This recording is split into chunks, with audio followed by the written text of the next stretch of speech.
Hello, you're on Donzie 52 channel. I'm Mr. Bill. You're here for a story. Okay, I got one. I was at an auction years ago, and there was an old man there. We got to visiting, and he said he was hoping to go deer hunting one last time. And I said, okay. And I said, he was in his early 80s, easy. And I said, well, the landowner that I work part-time for, I think he'd probably let you hunt on it if you'd ask permission. And I said, and I bet we can scrounge you up a rifle. And he said, no, I got my own rifle. He said, I got my grandfather's rifle. And I said, what would that be? And he said, it's a Sharps rifle, 45-90 Sharps. And holy cow, that's a kicking gun. I said, okay. And I said, yeah, you don't need another gun then for sure. And I said, is there a story behind that? And he said, you want to hear it? And I said, I would love to. And this is the story he told. His father was 19 years old in Pennsylvania, and he was wanting to farm, but there was no land to be had back there. And so he and another 19-year-old boy, their family gave them 6 cows and 2 horses and a wagon, and off they came out west. And they got to the Missouri River. They talked to other people, and they found out a good way to get meat for the winter is just to shoot a buffalo rather than to kill your cattle, and so that you can increase your herd. And so they bought a used Sharps rifle, and they bought 9 bullets is all the money they had left.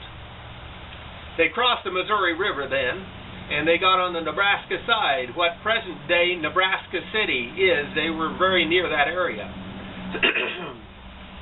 Well, the first fall, they headed this way with the horses, 2 horses and that wagon, to shoot a buffalo.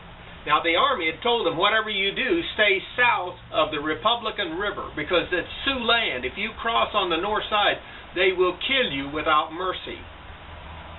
Okay, so they stayed south of the the Republican River down here, and they got down here almost to Max, Nebraska, before they ran into buffalo.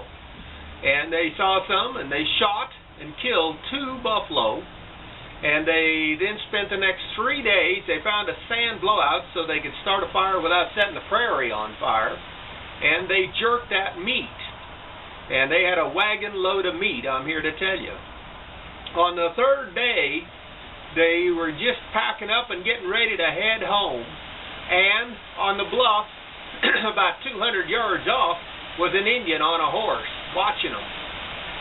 Now, they were about a mile south of the river, but that didn't mean that a Sioux couldn't cross over any time he wanted and be there. And then they had to worry, well, is he going to go get his buddies and come back and kill them? Now, if it was Pawnee, it'd have probably been more than likely friendly, but they didn't know for sure, and they sure couldn't tell at 200 yards who or what he was. Well, those 2 young men realized they had 1 rifle and 7 bullets left, so they weren't going to make much of a fight of it if their fight was to come. And so they decided that they'd just kill that Indian. And so they shot that Indian off his horse at 200 yards quite easily with that Sharps rifle. Well, they got out of the area then immediately, and the man, that grandfather of this man that spoke to me, he liked this area so much, though, and not too many years later, he moved out here, and within just a couple of miles of where he had shot buffalo and killed an Indian with that rifle. And so the old, they got to keep that farm and ranch that they had out there. They kept it until the Depression, and then they lost it, as many did in this area. But that was the Sharps rifle story that old man told me. Well, later that fall, he did come back with the rifle, and his son helped him, and they shot 1 last deer with that rifle so that he could do that. And that's how it worked for him.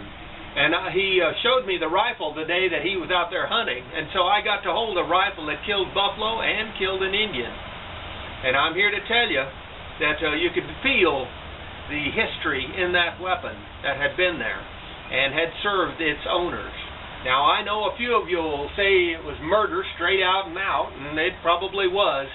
But if you were 2 weeks wagon heavy loaded wagon from the nearest fort here in southwest Nebraska, and you had a possible enemy 200 yards away from you checking you out, I'm not sure you wouldn't have leaned on the side of taking him out rather than to risk being murdered later. It's McCook's Mr. Bill, and that was the first murder by a white man in southwest Nebraska. You may rate this film, and I'd sure appreciate it if you did.